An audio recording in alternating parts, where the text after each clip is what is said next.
All right, hey everybody, welcome to Chiu Stream. If this is your very first time watching the stream or participating with us and you'd like to really get the full experience and you want to draw with us, then you can see, if you're watching this on live stream, you can see that underneath the screen there, I've posted a link if you would like to get the working file and paint along with us, paint along with me. The working file would be this exact template that you see on screen right now. And the great thing about this is that you're painting along with everybody else, and I'll be painting along with you, and it's going to be great.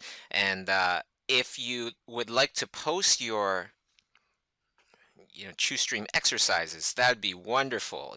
Post them on Facebook, Twitter, Instagram. I'm checking those, and you could hashtag it ChewStream. Okay, CHIU stream, STREAM, and then I'm gonna take one or two of them and I'm gonna feature them on the next stream. Okay, so for example, or this week's stream, I'm gonna feature this person's amazing, wonderful exercise from the composition exercise in the stream. I'll put a link on YouTube, but otherwise, definitely you can check out my YouTube page at youtube.com/digital bobbert. Spells like Robert with a B in the front. Okay, bobbert.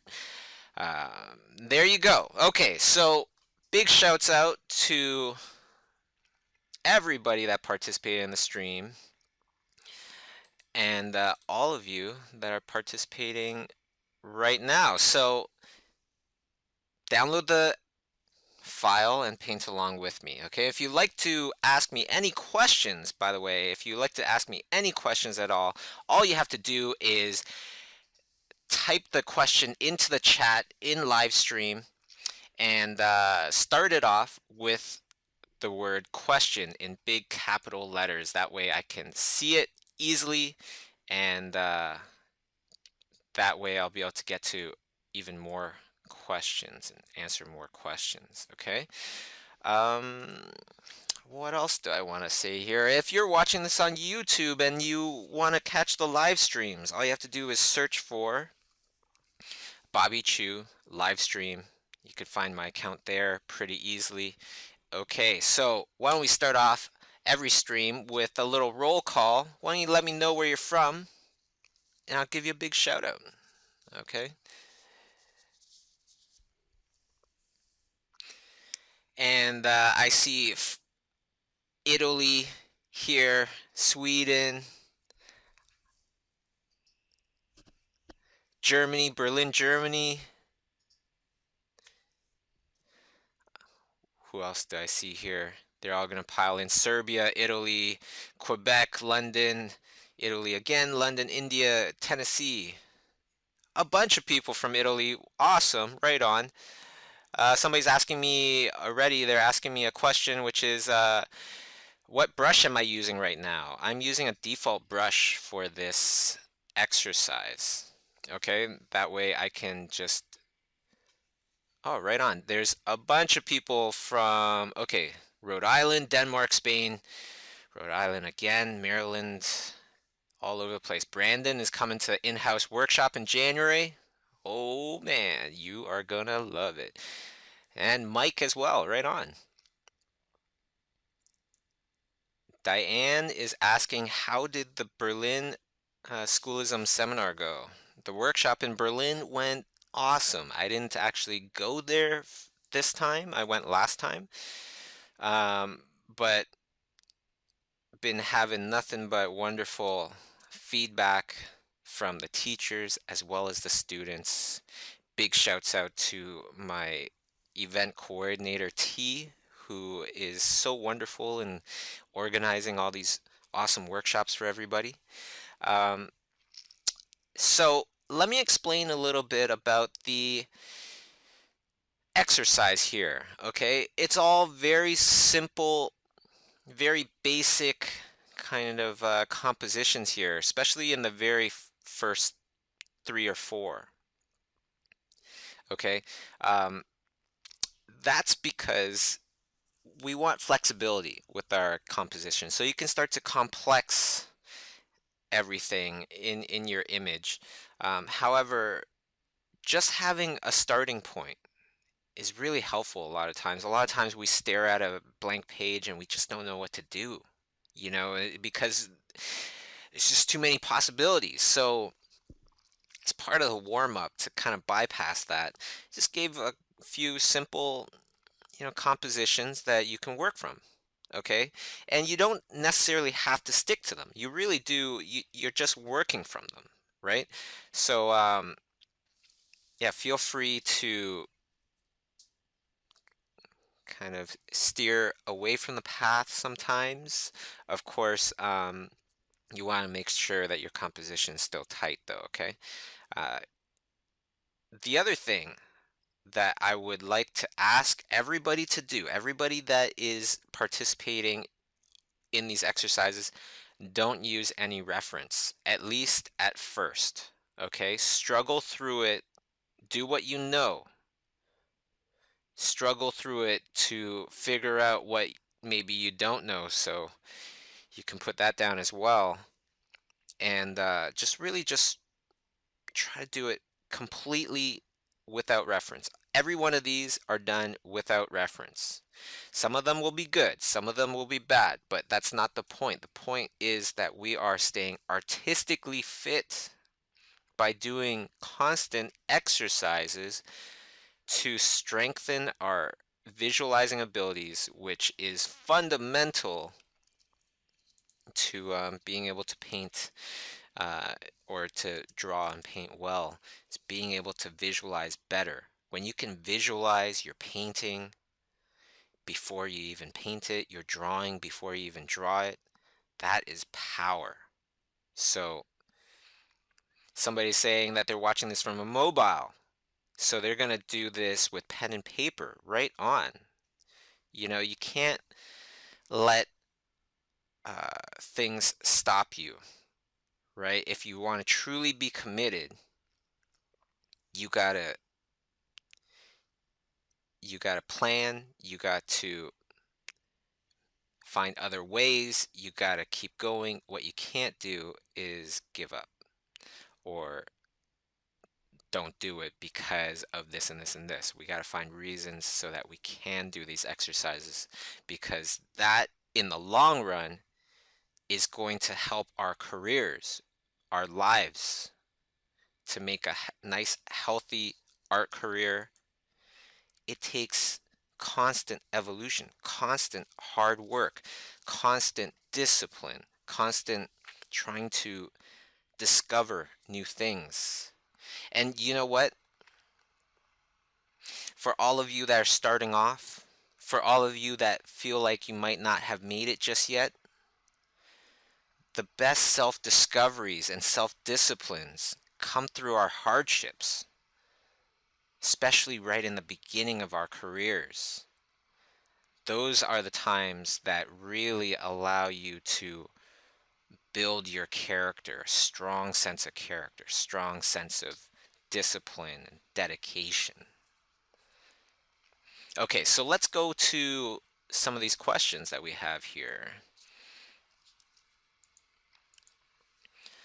Okay, so first question here, after that Berlin workshop question, is the question goes, what setup do you recommend using? Just a laptop and Intuos? I have no large monitor. I use a laptop open and propped up on a book stand with my Wacom Intuos. Result, lower back pain. Yikes. Okay, so this is very important to me, because I've had to deal with arm problems before because I wasn't doing things correctly. Okay, this is very, very important. So you want to keep your forearm, as much as you can, you want to keep it parallel to the ground. So you don't want to keep it on some 45 degrees angle, especially when you're working a lot. um, kind of like the same posture for your keyboard. When you're typing on your keyboard, you want your forearms to be parallel with the ground. You want your upper arms to be perpendicular to the ground. So it's going straight up and down, hopefully. You want to be able to um, look straight forward instead of looking downwards. So what I would suggest with your situation is I think you have a good setup. Place your tablet so that it's going to allow your arm to be, at a 90 degrees angle with your forearm parallel to the ground. Okay, and then your laptop, raise it up, or raise it down or wherever so that it is eye level. Okay, so you are looking straight forward and with a straight back. And the other thing that I highly recommend is to take lots and lots of breaks. You got to take the breaks. Okay. Um, and what I would say is take what if I'm very disciplined throughout the day, I will take a 1 minute break every 15 minutes while I'm working. Okay, so I would set a timer. I was saying this in the last one, but I would set a timer for 15 minutes. The very first minute, I do stretches. I get up. I, you know, stretch pretty much. And then the next 14 minutes, I'm working. And then the alarm goes off after, the last minute, and then I would reset it again for another 15 minutes, and the very first minute I would do stretching again. Do this on a constant. A lot of times if we don't start that timer, we just won't start it. Okay, let's go to the next question here. Did you put up the link so we could draw with you? I don't see it. So if you are looking at the screen and it's minimized, it's the small version on live stream, you can go to the post just underneath that, the very first post, and there's a link to the same template that I'm drawing from. If you're watching this off of YouTube, you can go into the details of the write-up of this video and find the link there. Or if you're watching this off of a desktop, I'll make sure that I put a link, a clickable link right there so you can click on it. Okay. So let's go to the next question. And just a reminder, definitely put the word question in capital letters before your question. Okay, that way I can tell what is just chatting with one another and what is um, being directed towards me. Okay. Next question. Love this question. Hey Bobby, are you going to do one of your Schoolism workshops in Italy? Actually, we have been doing and we will continue to do workshops in Italy. It's going to be in Florence, and let me look up the date right now for you so you can be extra prepared. It's going to be in March 2016. March 19th, 2016, we're going to go to Florence. And actually, just to give you a little recap of our schedule here. So, Schoolism Workshop, San Francisco, July 18th, 19th. Then October 3rd and 4th, Stockholm. That's going to be awesome. Both of these are going to be awesome. San Francisco one, unfortunately, already sold out. Stockholm one hasn't started selling tickets yet. I have a feeling they're going to go quick, though, because we plan on making the Stockholm workshop pretty darn epic. Okay, so get on it. Get on the mailing list if you want to be first to know. Okay. Um, then after that, we have, hopefully, we're thinking about Colorado, doing a workshop in Colorado. Um, we'll see about that one. And whoa, Rhode Island. Rhode Island, um, haven't really been doing any workshops for Rhode Island. And Peter DeSev, will Peter DeSev be with you in Italy? You missed out, Diane. You missed out because Peter DeSev was there in Italy. And same with Marcelo Vignali and Chaos Dera and myself. And yeah, that was a really great one to go to. I'm sorry you missed out on it. Um, Definitely don't miss out on the next one. I'm telling you. Okay, lots of questions coming in. Let me start. Let me go to the next question here. So, oh, sorry, I was going to finish our little plans here. So, also, a maybe is Dubai. That's going to be really cool. And another maybe is Singapore. And then next year, 2016, we plan on going back to Brazil. So it's going to be great. Chicago, somebody's saying. I would love to go to Chicago. Right now, we um, we might. That, my good friend Jason Seiler is in Chicago. I would love to go there. So who knows? Never say never. Definitely want to do a kick-ass workshop in Brazil next year. Um, hey, my buddy Dave Carr, right on the stream. Cave Cavedar. Okay, so let's go to the next question here. Have you ever worked with anyone that failed to meet their end of the job? And if so, what did you do afterwards? So, yeah, of course, we've hired people and brought in people to work on certain things or worked with people on certain things, and yeah, it didn't plan out. So what happened then? We stopped working with them. And that's why it's so important for you to make sure when you accept a job, you're able to put in your full potential. If you are able to put in your full potential, you will be much more likely to elevate your skills as well as your career, as well as your opportunities, because everybody that you worked with now knows what kind of worker you are. If you worked at 50% of your potential, then that's exactly what people are going to think of you and your work. Okay, so you gotta give it 100%. As much as you can, you gotta put in 100% effort, um, all the time.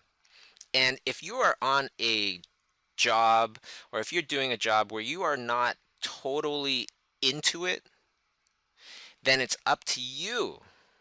It's up to us to find the joy in the things that you wish you would do more of, or that little part of that job that you truly, truly love, and really hang on to that part and try to even expand that part in your mind so that you are just focusing on the parts that you love about the job and you aren't focusing as much about the parts that you might not find as interesting.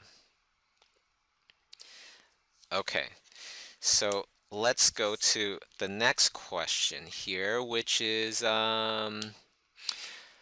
question. I just started going where I want to go. I just started going where I want to go with my art, but I'm afraid because maybe I sacrifice other things that I love, like nature, psychology, playing in a band, or spending time with friends. How do you manage your free time and your work? You always say that becoming an artist requires a lot of effort. So did you sacrifice something during your life? Definitely. Okay, let me tell you this. The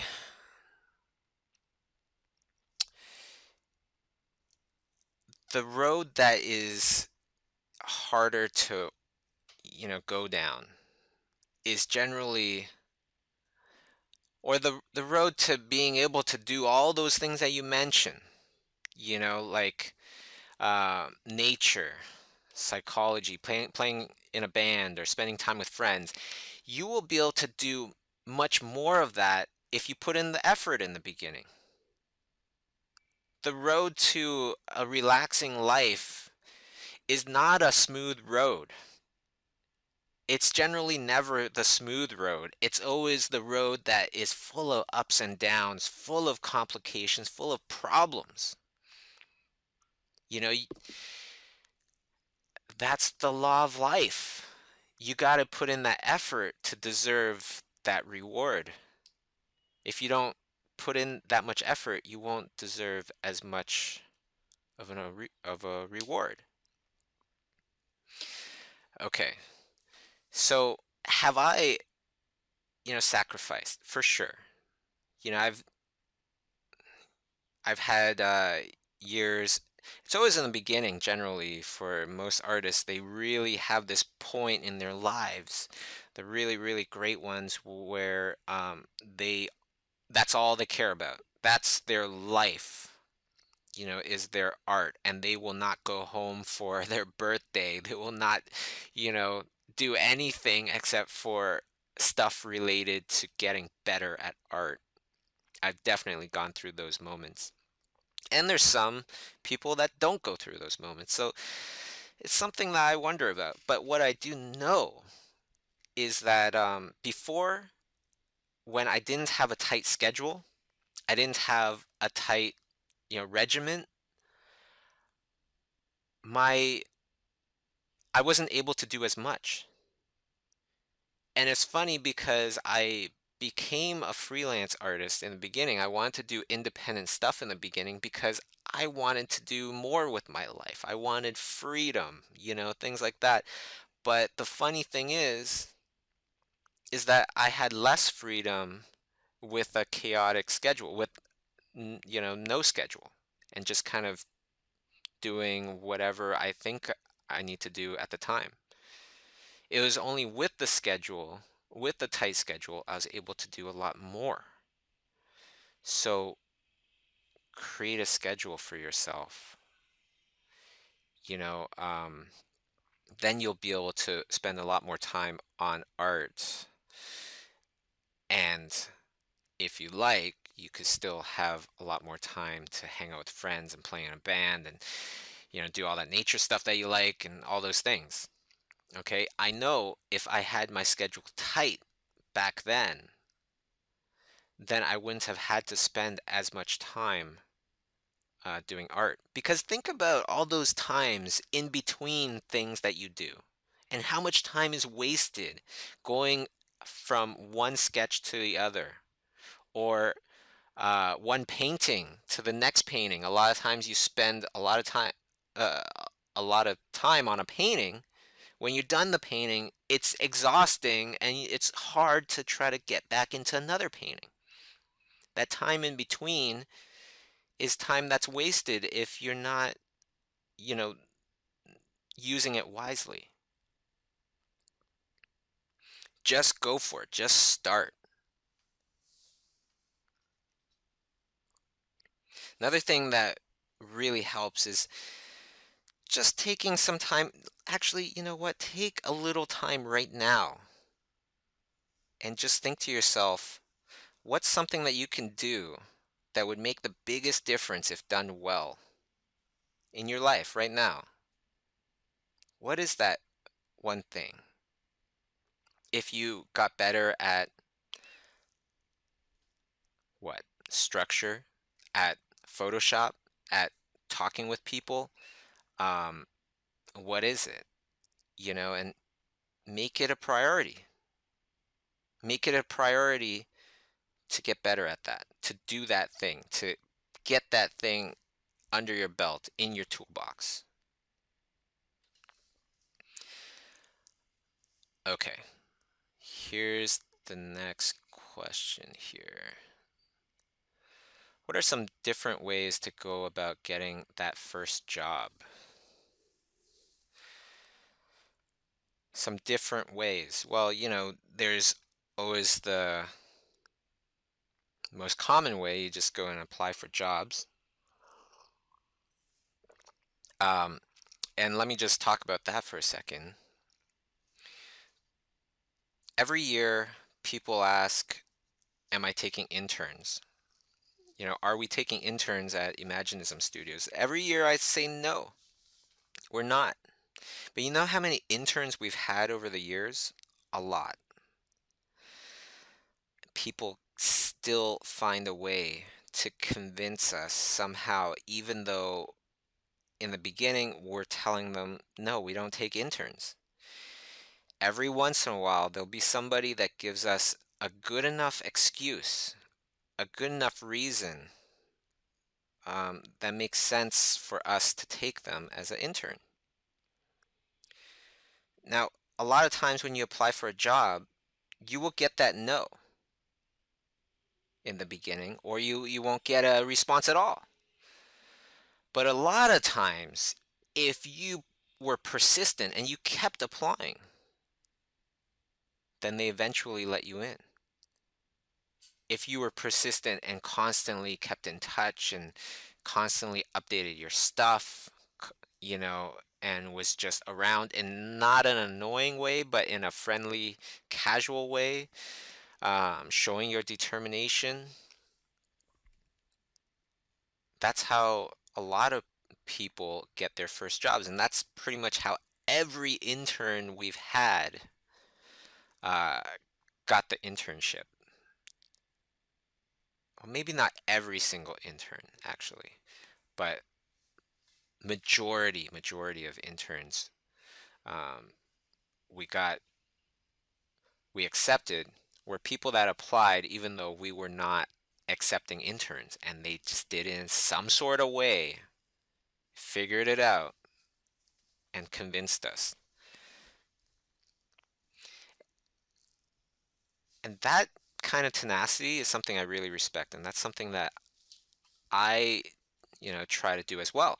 A lot of times, I was just saying this to Kay yesterday, that a lot of times the best teachers that we have on Schoolism are teachers that didn't want to teach at first, and it took a lot of convincing. Okay, so don't take no as a no. Take it as a not right now. You got to keep going.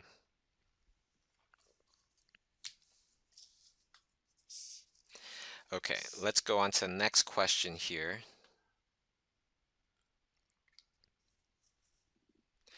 Let's go to the next question. I'm planning on quitting my job of 2 years in New York City and moving to LA to work in animation. Should I have a job lined up before moving? I considered just going even if I don't get anything. Wow, right on. Well, you know what? The less of a transition you have lined up, the harder it will be, but that doesn't mean that's impossible. If you have no leads at all, it'll definitely be harder. What I would do is I would concentrate on trying to make some sort of transition, easier transition. For example, start contacting studios already. If you started contacting studios, contacting artists already, things like that, um, so that you aren't just moving to LA without knowing anybody at all, without any leads. Of course, if you did the prep work in the beginning, it's going to be a lot easier. Most goals, executing goals, more than half of the battle is done in the planning. Okay, so really plan it all out. And the best way to plan it all out is to get into all those little details. So perhaps even go chronologically. First, what am I going to do? I'm going to start packing my stuff. I'm going to put into those suitcases. I'm going to put on those shoes. As much details as you can. Then I get on the plane. I get off the plane. I'm at the airport. Who's going to pick me up? Where am I going to go? How am I going to get there? And then what am I going to do from there? And all those little bits. And then you'll start to think, okay, well, if food costs this much, and you start getting into all the little details, you'll start to catch problems before they occur, and then you could deal with them then instead of dealing with them later, which can be much, much harder. Okay, but really effort is not everything. Common sense and effort, that combination is powerful. Really, really powerful. Okay, so, but what to end this, is it a good idea to move there without having a job lined up? Yeah, I think that's okay. Like, as long as your skills are pretty good and you are working on that transition. You know, who do I know there? What am I going to do there? What is the plan? Even if you don't fully execute that plan to a T, like every little thing you did exactly as planned, that's totally fine. Most plans are not executed exactly how it goes. You gotta be able to shift and move. As long as your artistic compass, your artistic goal, um, you let that lead you. Perhaps have that stay the same. If that's your goal, keep that the same, and the method to get to that goal might shift and change a little bit. Either way, it's still very important to plan the whole entire thing out first. Okay, let's talk about this painting here a little bit, if you don't mind. The very first painting was inspired by Game of Thrones, the big giants. The big giants, so cool. uh, Walking along. And this one here, you can see that it started off as what? It started off kind of like as a rock with a tree growing on top of the rock. And now what I'm thinking is perhaps they're more like in a cave and it's not one thing, it's two things. One skinnier person, one bigger person, and they're in a cave and they're looking at the cave paintings, and the cave paintings are telling them an interesting story. That's the idea there. Okay, and through that, I try to just come up with a very simple, um, it's a very simple idea, which is it's in a cave, so it's kind of like this, it's kind of like the inside of a ball with one general light source, which is going to be that torch that the guy's holding. And that's the very simple idea that I'm starting off with, and I try to visualize that as much as possible, then breaking into details and starting to think, well, how does this affect the details that I'm painting on? And from there, that's how I start to build my idea.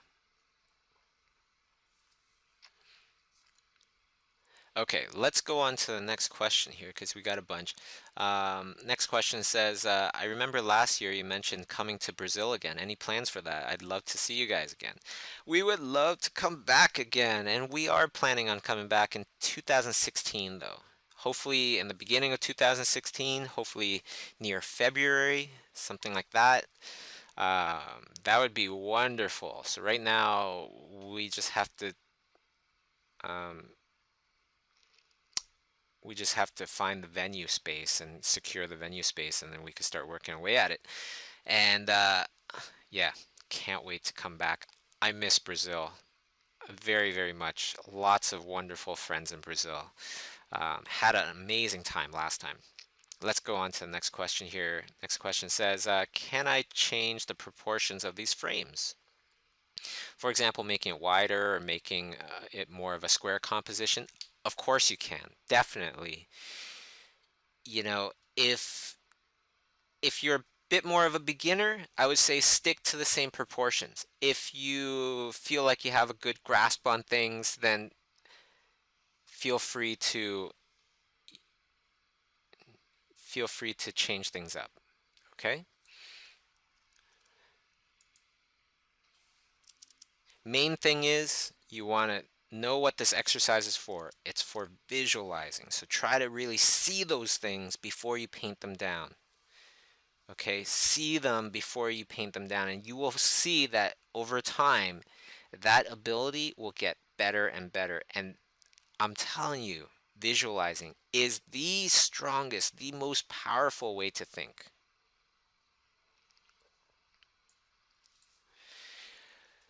Any chance of a New York workshop? Man, I would love to do New York. Right now, there's no plans. We'll see about that one because that would be very, very cool.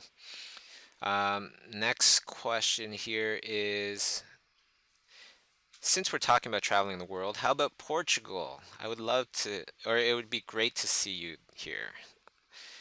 Portugal, I would love to go there as well. So don't be surprised. Right now, there are no plans as of right now, but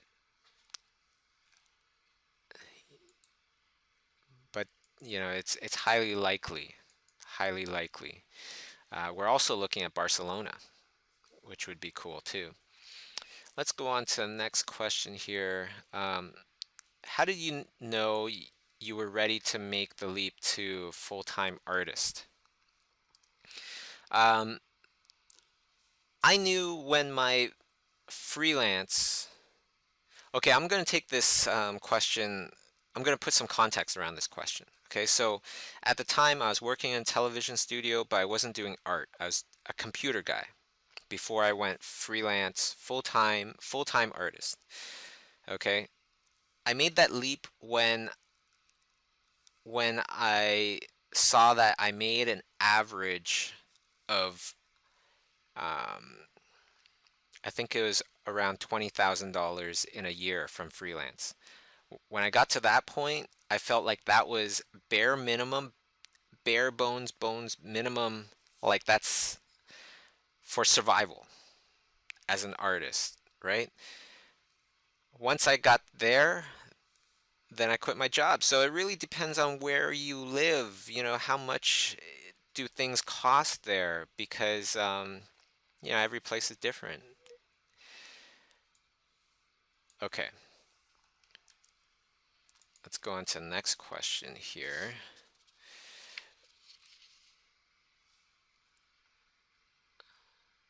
Logistical tasks like mailing orders, this is the next question, reviews, contracts, etc., are eating into time for personal work and taking courses. Do you have any advice? Um, in the beginning, yeah, you got to do everything yourself. You got to, I was the programmer. As ridiculous as that sounds, I was the programmer in the very beginning for our website. You know, um, so if you are already doing very well and it makes sense to you, then you can for sure uh, start allocating these things to other people. Like the mailing orders, you can find those kind of shipping fulfillment companies that will help to ship things out for you. Depending on where you live, hopefully you have one of those. Reviewing contracts, um, that one, it's best for a lawyer to take a look at it. So perhaps there are good kind of options online for, you know, a, a much cheaper rate. Perhaps, I don't know. I haven't used any of those. My brother and co-owner of the studio, he does all the contracts, he does all the paperwork kind of stuff, invoicing and stuff. Um, so, in the beginning, that's how it is. But right now, start to prepare for when you would be able to bring on more people to help you, maybe just an assistant to help you with a certain amount of these things. Okay, let's go on to the next question here. Could Schoolism offer a course in technical sculpting for character design? Technical sculpting. So we've had a ZBrush class. It was a little difficult to understand what we needed to make it the kind of class that we wanted to make it. So I still got to figure that one out because Z ZBrush files are very big, and I'm okay with that. Schoolism is okay with that, but the people that take the classes, you know, paying for their internet and things like that, depending on where they're from, they could end up spending a lot of money just to download their or upload their file or both. All right. So never say never. 'Cause I would love to do that class or make a class like that again. So next question is, all these exercises are focusing on visualization. I enjoy figure drawing, but how important is it, uh, to my development? As my time is limited, should I alternate visualization and figures? Can you visualize a person? Can you visualize the muscles underneath the skin? Can you visualize the bones, the fat? You see, the whole entire thing with visualizing, that skill, that way of thinking, umbrellas everything, every kind of way of thinking. It's like at the highest level, you're always going back to visualization, visualizing the muscles, visualizing the fat, the bones, everything, right? Visualizing all these things. A lot of times we do this kind of stuff naturally. Like you look into a bag, somebody's carrying a bag, and you visualize and you think, yeah, I think those are oranges inside that bag, or I think that's a gift, in a box inside that bag. We're constantly doing that anyways. This is just consciously doing it on purpose, right? And trying to really flex those muscles so that you get a clearer and clearer view. Um, but yeah, if you want to, I'm a character kind of guy, so there's usually some sort of characters in my paintings. But if you're a landscape guy, then you can take these compositions and you can create landscapes from them. It's that's why they're so simple. They're based on such simple compositions. This way it can pertain to anybody with any kind of interest that you have. You can use these to help find your own voice, get better at your own interests, things like that. You know, let's make that one clear that you don't have to. Sorry, I'm just reading these questions.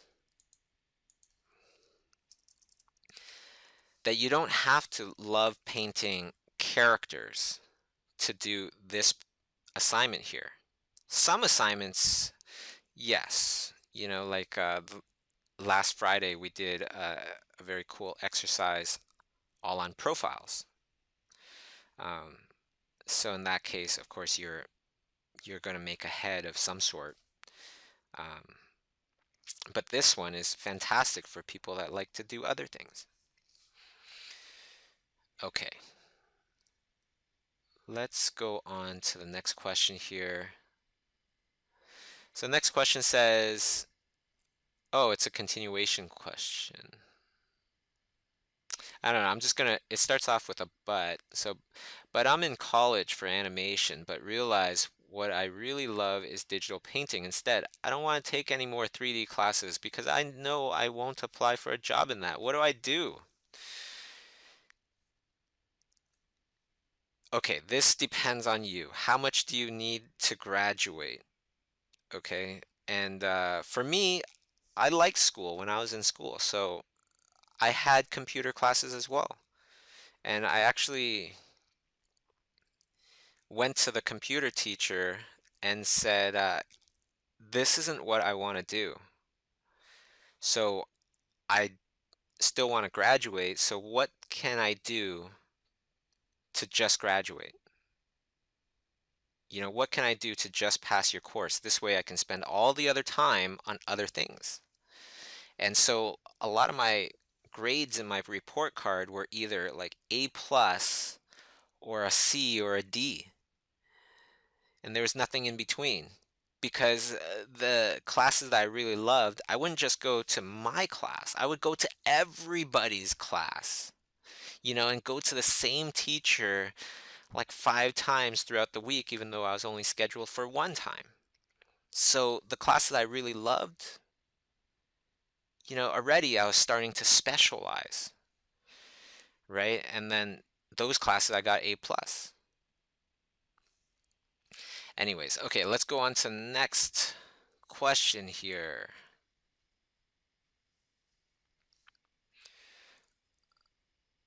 Um, but one thing before we go on to the next question, one thing that you got to keep in mind is that there are people out there that realize that they love digital painting, and that's all they've been doing. That's all they are doing. And if we are not able to put in as much effort into digital painting as them, we'll have a harder time, um, you know, reaching the same level of potential as those people did. Okay, next question here. Do you need a degree in the art industry? I'm being told that the degree shows you can start and finish something. That is so, you know what? That comment actually gets me pretty irritated, very irritated. There's much better ways to spend tens of thousands or over 100,000 plus dollars to show somebody that you can finish something, you can start something and finish it.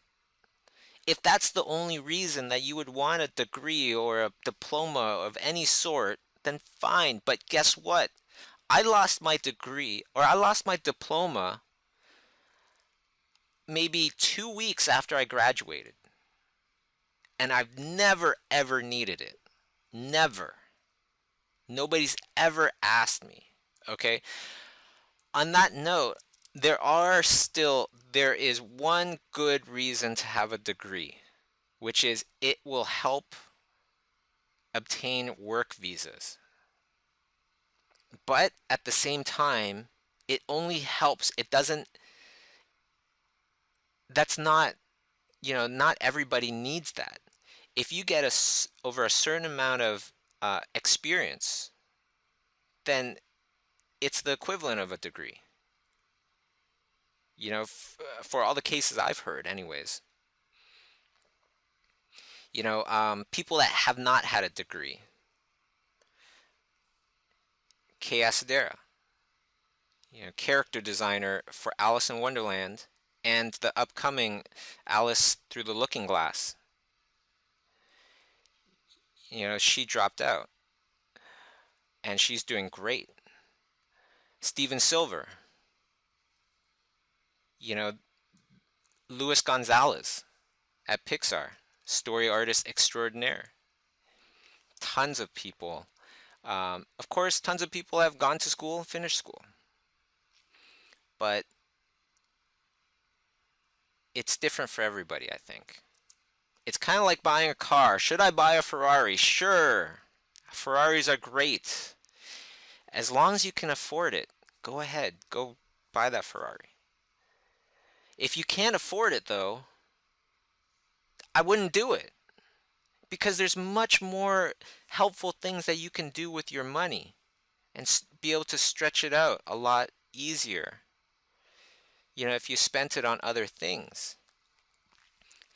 Let me put it to you this way. Ask any professional. If I was telling you, okay, you're going to invest $100,000 in your future being an artist, how would you spend that $100,000, before you went to college? I'm sure a lot of them would tell you, alternatives to going through the college system, because the college system, not every college, okay, there's a lot of great colleges out there, but there's too many colleges, too many universities, too many school systems out there that have been abusing us for years. That's the truth. With teachers that can't teach, but pretend that they are, and they don't know the real knowledge, and yet the students are gobbling it up as if it's the truth. Now, what kind of investment in your future is that? Oh my goodness. Now, again, I want to make sure that this is very clear. Okay, there are great teachers out there. There are great teachers out there that have never worked in the industry. I've had a few and they were fantastic. But there's so many bad teachers out there that you have to be extremely careful. Question them. You paid good money. Question them for, what did you do in your career? Right? What did you do? What was your kind of highlight of your career? Why are you teaching? Is it because you have no other choice? Or is it because you have a choice? Maybe you started teaching in that city, and moved out of LA because, that city had a better medical facility for your son that really needs it. Perhaps that was the reason. And that's a legitimate reason. But if it's one of those like, I got laid off from Disney, I was working on um, one project, and my very first project, I got laid off. I couldn't get another project. But hey, I worked at Disney 10 years ago. Well, guess what? That's not a teacher I would generally go with, because it seems to me, that they are not working at Disney because for the wrong reasons.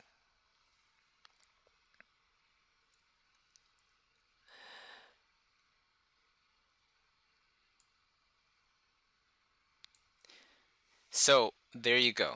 And the other thing is, teachers, they should show the students their art. Ask to see it. Demand to see it, really. If a teacher refuses to show their own art, that is completely suspect. Completely. Okay, enough about the educational industry and things like that. It might feel like a huge risk to not go to university, not go to college.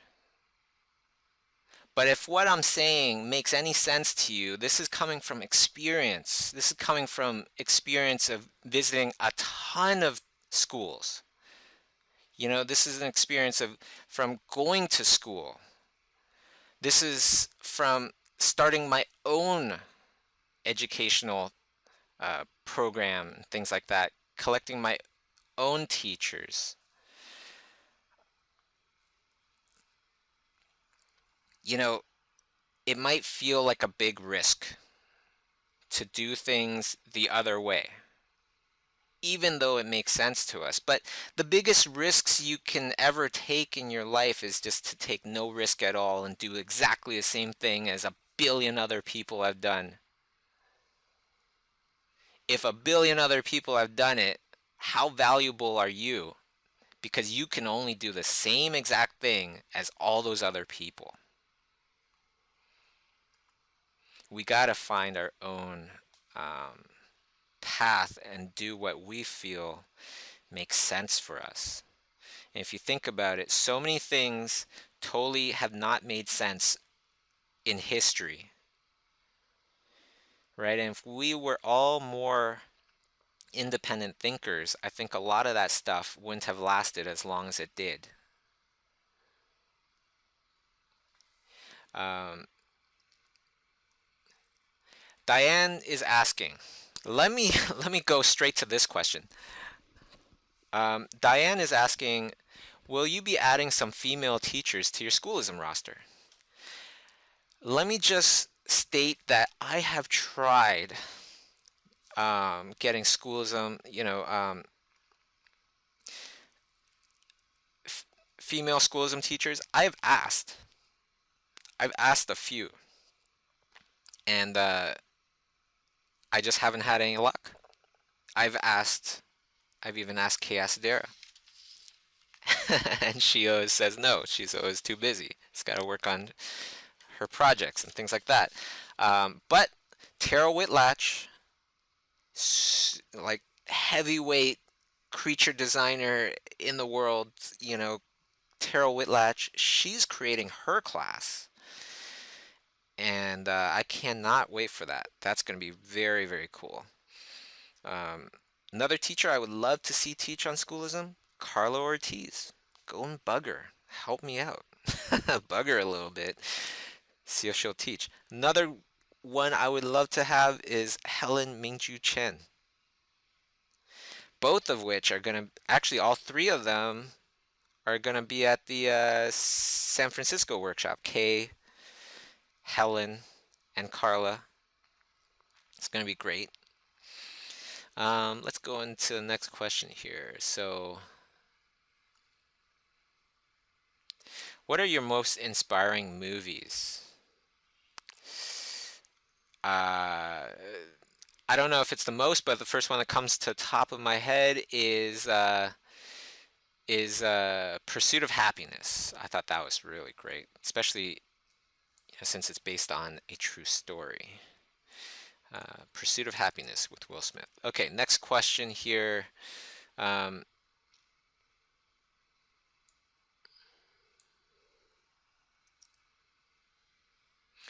let's see. Next question here is I can see that my portfolio is full of different types of art. It's not cohesive. How can I focus on, or how can I focus to one kind of thing, even if I like to draw so much different things, so many different things? Don't think of it as just focusing on one thing and you're never going to draw those other things. Allot some time. So say in these 3 months, this is all I'm going to draw. Next 3 months, I'm going to move on to this, and so on and so forth. That's a very natural kind of thing for artists to do. And it's great when you're drawing the same kind of subject in different ways and stuff like that, or things that relate to each other over and over again. You'll find that you improve on that subject way faster, way, way, way faster. Okay, let's go on to the next question here. So I've been trying to figure out how to find paint with a brush that allows me to give it that painterly effect, but still not satisfied. Any suggestions? I would suggest looking up some brushes to buy or download. You know, you can find probably some people, in the chat can put some links. I know if you want something free, you can go to DeviantArt. People will post up their brushes there for you to download. Or you can find brushes on, all sorts of things. Gumroad, um, some people just have it on their blogs, stuff like that. Okay. Megan asks, just real quick, how do we get notice when Terrell Whitlatch's course is available for signups? Sign up for the mailing list, okay? And if you downloaded this file, then you know that you're automatically on the mailing list if you download this exercise and are painting with me. Okay, let's go on to the next question here. How do we know when we're getting better at visualizing? Is it a simple fact that we make our original art easier than before, or there are some signs on the road? The sign would be to slowly start to see those things that you're visualizing more and more clear, where you can imagine them more and more clear on the page, on the screen. Okay? How do you keep focus on work while being bothered by things happening around in life? Usually painting is my escape from worries, but I had such a period lately and had a really hard time. Wake up when people are not up. Generally, that's what I do. I'll wake up earlier, when people are not up, so I'll have like 2 hours before work to just do my own thing. That is fantastic. Couldn't recommend it enough. Okay, next question here. You can also see, before I move on, you can see that the image on the right, I abandoned it. It wasn't looking good. I don't know what it was. It just wasn't coming to me yet, so I abandoned it. Um, which is fine because why? Because I put in that effort to try to visualize something cool. I just couldn't visualize anything at that moment. And um, it's okay to abandon it. You could always go back. It's not like you left it forever. You could always go back, change the whole entire idea, whatever you want to do. Okay? The most important thing is that you're putting in the effort to try to visualize something there. Okay, next question here. How do you keep focus on work or sorry, I just read that one. I'm moving in September to Montreal for a year, and one of my mentors told me I should apply to animation studios as a character designer. What kind of work should I show as a beginner? Um, Show the kind of work that you'd want to show as a professional, really. So look to show a feeling that they're not one-off uh, illustrations, that you can push them out just like a factory, pump them out, no problem. Show that there's a cohesive feel to everything. So it doesn't mean that you have to draw in the same style. It's good to vary up the styles, but it's important to show that there is this overall cohesiveness. So in other words, don't do things that are just too all over the place. You know, don't do like stuff that looks like Dora the Explorer, and then the next page is some pornographic looking character, you know, and put your best image first, your second best image last, your third best image right in the middle of your portfolio, your fourth best image between your first best and your third best, and so on and so forth, so that there is a nice evenness to the quality of your portfolio. And I wouldn't put in anything over 20 pages. Okay, 10 to 20 pages is more than enough. You don't have to show every good drawing that you did, just show the absolute best. And then if they want to see more, which sometimes they do ask for more, well, you haven't shown everything in this case, and then you would have more to show, which is fantastic. Okay.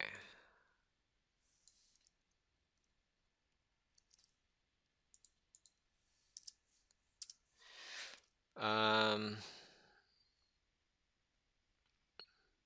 so how do you keep focus on work while being, oh, sorry, I guess that was put in there a few times.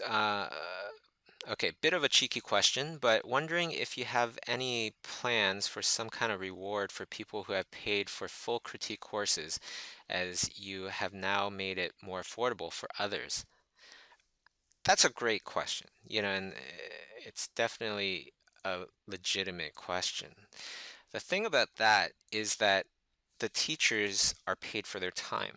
So if we made it cheaper or something like that, um,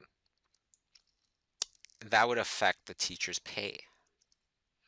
And one thing about me is that I feel like the real the people that should be getting paid, very well for what they do are police officers, firemen, you know, um, nurses, doctors already get paid well.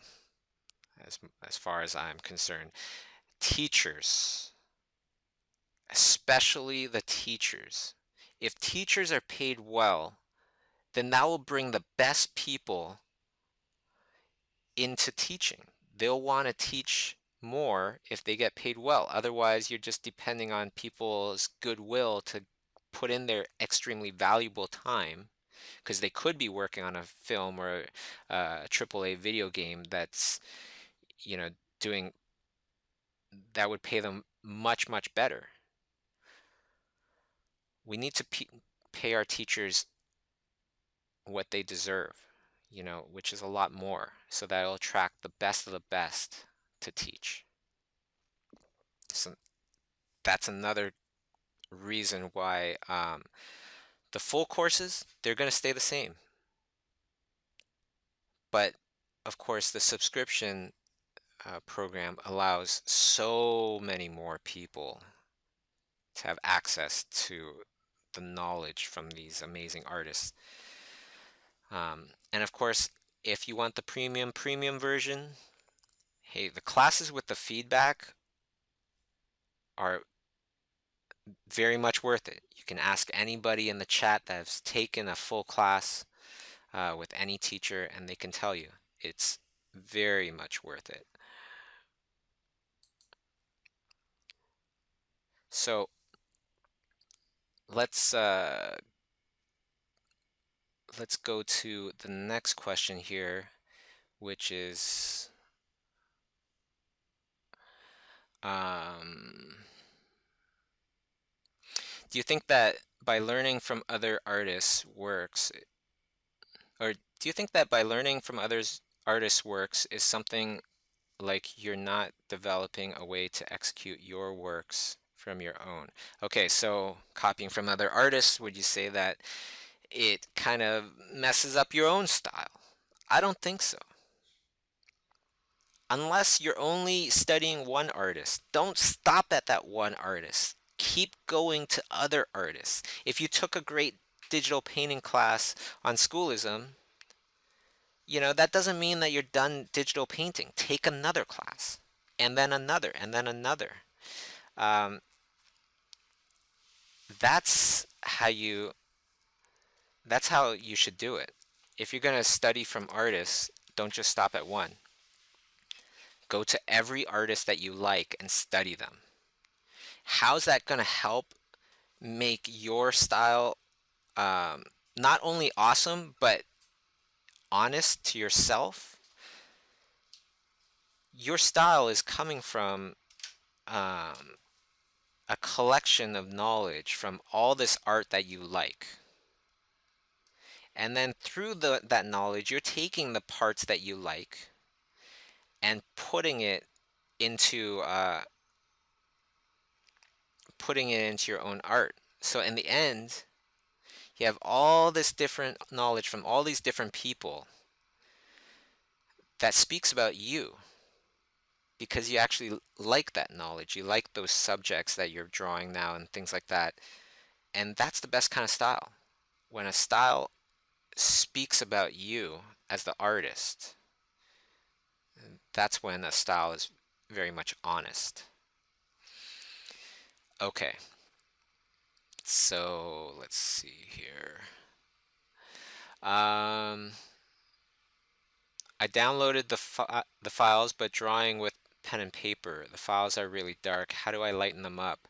You could just lighten them up on Photoshop first. If you're going to do this traditionally, lighten up, that's a great question, by the way. Lighten up the image on Photoshop and then print it out so it's much, much lighter, and then your pencil marks will be a lot more effective. Few last questions. Okay. So let's see. Next question says, I've started later on today's exercise. I'm still on the first one. How much time should we spend on one of these comps at the max? I would say at the max, like an hour. But everybody's different. Everybody's on a different part of their journey, their artistic journey. So think about how much time would be appropriate for you. I think you would know more than I would. Think about it in terms of this is a sketch. This is creating an idea, right? Writing out your notes for a possible book or essay that you will write later. That's what the sketches are. They're sketches of notes for your painting later on. So spend however much time you feel like you need to spend. I would think maximum an hour. The very first sketch took me, I think, 15 minutes. So um, really all depends, okay? So last two questions. How do you get around every studio requiring, oh, how do you get around every studio requiring previous studio experience when you don't have any? It's all it's all kind of, I kind of see it like it's all like a test. Just like how I'm not accepting interns, and that's very much true. But if you can explain to me why I should have you as an intern and how that's going to help the studio much more than the time that I'm spending to help the student, then they're in. Same thing with jobs. If you can explain to somebody how you working for them is going to make them much more money than they are paying you, or you working for them is going to bring much more value to their company, which, pretty much means money, than they're paying you, then you will have a job there, almost guaranteed, even if they have no job openings. But if they do have a job opening and it requires some experience or whatever studio experience, they will still hire you if your talent looks legitimate, right? Um,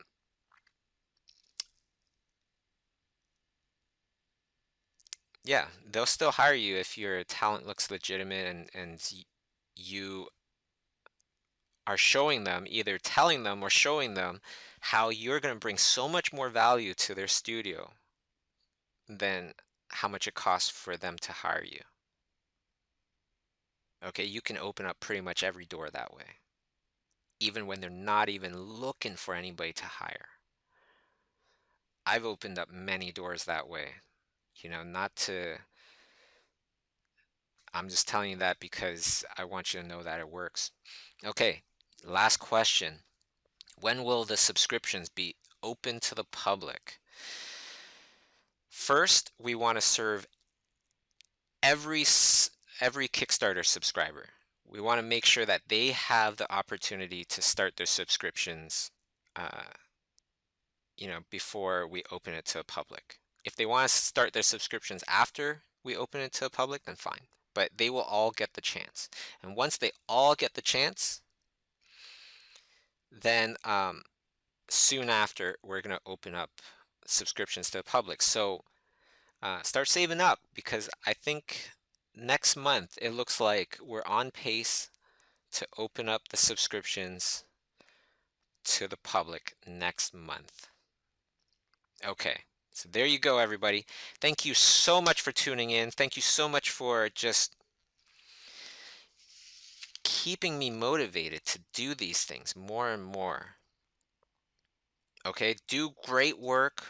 Try real hard on these exercises.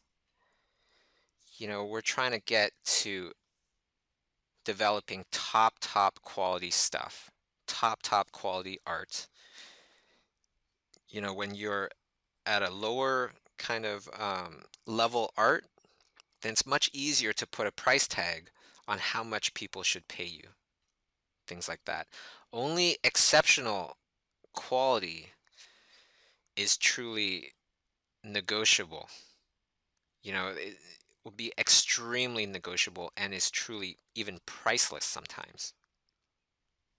Okay, there you go. So Thank you, everybody.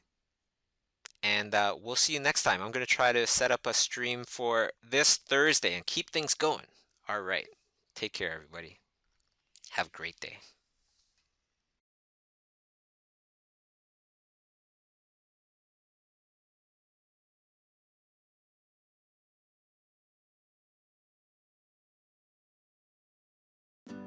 Schoolism Live Workshops is a fantastic opportunity to learn from your Schoolism teachers live in person when you receive education from someone that is known for what they do, successful at it. It's learning on a whole new level, being taught their personal techniques, methods, philosophies that have taken their amazing careers to where they are today. The experience of going to a Schoolism Live workshop is truly education evolved. Yeah, and the thing is that I want to tell you is that I had no idea how to do any of this stuff. I mean, that's what I want to say to you guys, is that you don't need to know the end result of anything. You just need to get it started. Don't let that fear of what the end result might be stop you, and that's why most of us will never do what it is we desire to do, because we're afraid of the end result.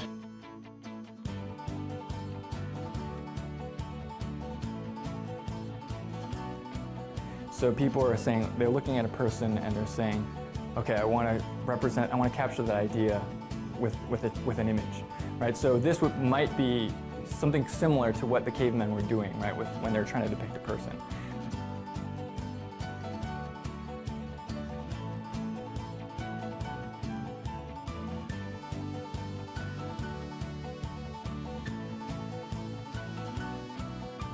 You're seeing someone young and sort of the next generation, and you're really, oh my God, I'm jazzed because, you know, that's, for a lot of people, that's me up there, right?